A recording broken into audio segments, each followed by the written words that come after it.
করি সকলেই খুব ভালো আছো, আমিও ভালো আছি। আমার এবি রান্নাবান্না ব্লগ চ্যানেলে তোমাদের সবাইকে স্বাগত। তো সকালবেলায় দেখো কাজ শুরু করে দিয়েছি, বাসি কাজকর্ম প্রায় অনেকটাই হয়ে গেছে আর চাও খাওয়া হয়ে গেছে। তো এই যে জলগুলোকে ভরে নিচ্ছি, নিয়ে যেগুলো বালতিগুলো বাকি ছিল অনেকটাই ভরেছি আগে, আর বাকি যে বালতিগুলো ছিল সেগুলোও ভরে নিচ্ছি। আর কদিন ধরে এমন ওয়েদারটা করছে না, না তো বৃষ্টি হচ্ছে আর না রোদ উঠছে, আকাশটা যেন সব সময় মেঘলা করে আছে, একদমই যেন ভালো লাগে না। এরকম ঝিমুনি ঝিমুনি ওয়েদারে কাজকর্ম করতেও ভালো লাগে না, যেন কেমন একটা ওয়েদার বলো তো। তো তারপরে চা খাওয়ার বাসনগুলোকে চলো ধুয়ে নিই।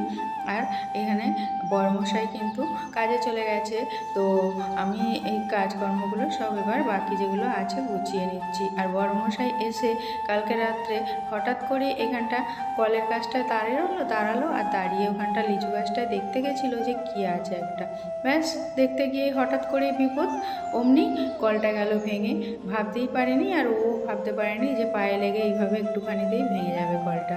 তো কী আর করা যাবে, বিপদ যখন আসে তখন তো বলে কয়ে আসে না, এরকমভাবেই আমাদের বিপদ কিন্তু হঠাৎ হঠাৎ চলে আসে। এই যেমন কদিন আগে পড়ে গেল হঠাৎ করে গাড়ি নিয়ে, গাড়িটা ভেঙে গেল, এরকমভাবে দুবার তিনবার পড়লো। তো গাড়িটার উপর থেকেই যাচ্ছে, মানে ওর চোটটা হয়তো অতটা লাগেনি। এই যেমন দেখো আমার জায়ের কিন্তু এই হঠাৎই মুরগির ঘরে খাবার দিতে গিয়ে, ছাদের উপরে মুরগি পুষেছে, তো খাবার দিতে গেছে গিয়ে অমনি পড়ে গিয়ে পা ভেঙে গেছে। কীরকম বলো তো, ভাবা যায় মানে বিপদ যখন আসে সত্যি করে এইভাবেই কিন্তু চলে আসে হঠাৎ হঠাৎ। তো যাই হোক, তোমাদের কিন্তু সরস্বতী পুজোর অনেক অনেক অনেক শুভেচ্ছা রইল আর ভালোবাসা রইল তোমাদের জন্য। তো সরস্বতী পুজোর সময় আমার কিন্তু এই আসলেই মন খারাপ হয়ে যায়, অনেকটাই কিন্তু মনে পড়ে যায় সেই ছোটোবেলার কথা, মানে যখন স্কুলে পড়তাম আর কি। তখন কিন্তু জানো তো, সেই ঘুম থেকে উঠে চান করার জন্য সকালবেলায় কত তাড়াহুড়ো, মানে ভোরবেলায় উঠে স্নান করব বলে খুব তাড়াহুড়ো করতাম। আর বাড়িতে সবাই বকতো যে না এত সকালে স্নান করিস না, ঠান্ডা লেগে যাবে। আর এখন ছেলে কিন্তু একদমই না, সেই অতটা ভোরবেলা স্নান করতে চায় না, এখন ও একটু বেলাতেই করে স্নানটা। আর আমি তো সেই তখন উঠে আর হলুদ মেখে ফেলতাম, তারপরে মাথায় শ্যাম্পু করে আর স্নান করে তাড়াতাড়ি করে রেডি হব, দেরি হয়ে যাবে যেতে স্কুলে, তার জন্য কিন্তু তখন কত তাড়াহুড়ো। আর কাপড় পরতে যেতাম তো সেই পাশের বাড়ির একটা মামির কাছে, ওই মামিটা না শাড়ি খুব ভালো পরিয়ে দিতে পারতো, তার জন্য ওর কাছে যেতাম শাড়ি নিয়ে চলে। তো এই যে দেখতে দেখতে সেই সরস্বতী পুজো আজকে তো চলে এলো আবারও প্রতি বছরের মতো। তো তোমরাও সবাই হয়তো খুবই আনন্দ করবে সরস্বতী পুজোয়। তো আমি তো এখন আর বেরোই না, এখন আমার ছেলে বেরোয় প্রতি বছরই।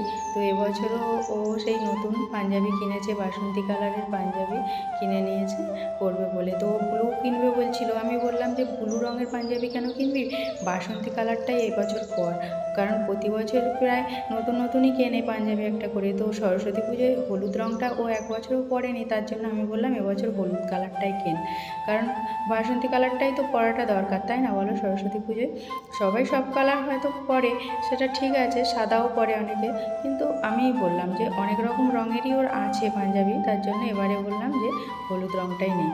তো ওটার জন্য ওর খুবই আনন্দ হয়েছে, হলুদ রঙের মানে পাঞ্জাবিটা পছন্দও হয়েছে খুবই। ওর বাপি যে জিনিসগুলো এনে দেয় ওকে, ওর কিন্তু খুবই পছন্দ হয় সেগুলো।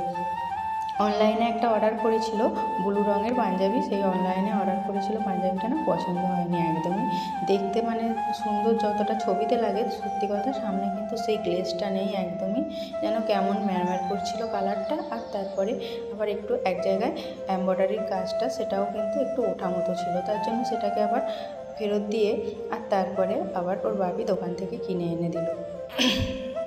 তো দেখো এই যে লেপগুলো, এগুলোকে এত ভারী, এগুলোর হাত থেকে এবার হয়তো একটু মুক্তি পাবো।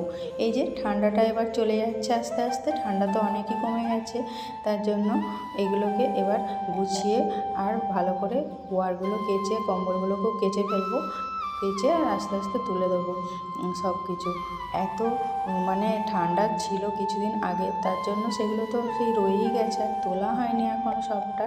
মাঝে মাঝে আবার ঠান্ডা পড়ে, আবার পড়ে না। তো এবার হয়তো ঠান্ডাটা আর ঘুরে আসবে না, যেহেতু খবরে সেটাই বলছিল, ঠান্ডাটা মনে হয় আর ঘুরে আসবে না। তো ওয়েদারের জন্যই একটু কিন্তু সকালবেলার দিকটা কেমন থাকে, এখন সেই কুয়াশা ধরা থাকে, একদম কুয়াশায় ভর্তি থাকে, তাই না? তার জন্যই একটু।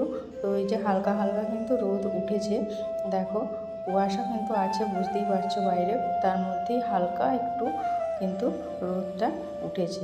তো এই যে ঘরে কাজ হচ্ছে এখন, আবার ঘরে কিন্তু মিস্ত্রি লেগেছে।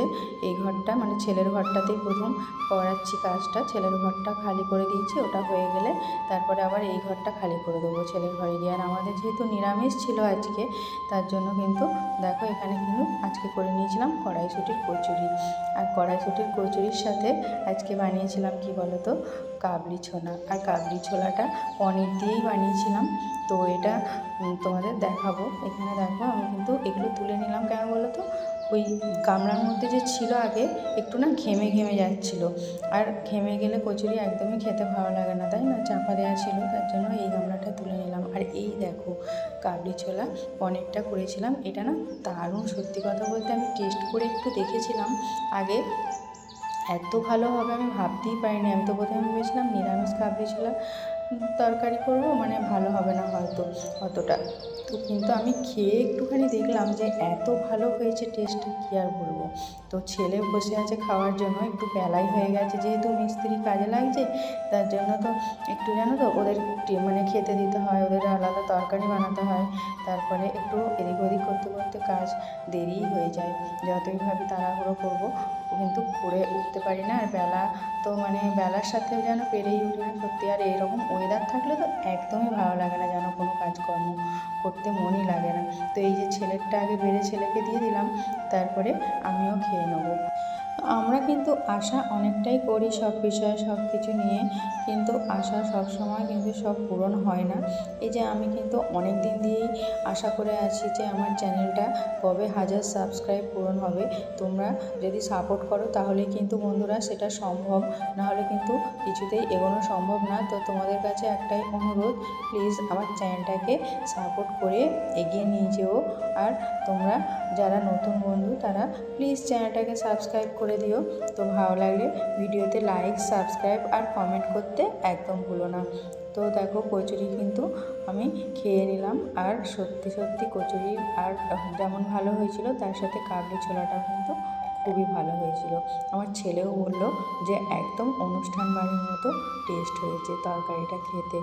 তো তার জন্য আমি প্রথমে তো ওই যে বললাম ভয়ই লাগছিল যে কীভাবে বানালে ভালো হয়। তো নিজের ইচ্ছা মতোই করেই একটু করলাম, যেমন আর কি অনুষ্ঠান বাড়িতে সব কিছু দেয়, এখানে কিন্তু আমি সব কিছু দিয়েই বানিয়েছিলাম।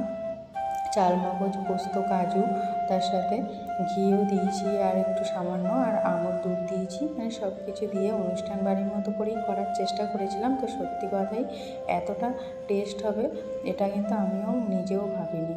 খুব ভালোই হয়েছে খেতে। তো তার জন্য যে কোনো জিনিস একটা আশা করে করলে যদি মনের মতো হয় তাহলে কিন্তু সত্যিই ভালো লাগে, তাই না বলো। আর আমার সঙ্গে সঙ্গে যদি সবাই ভালো বলে সেই জিনিসটা খেয়ে এলে তাহলে কিন্তু আরোই ভালো লাগে। তো ভালো থেকো বন্ধুরা, ভালো লাগলে ভিডিওতে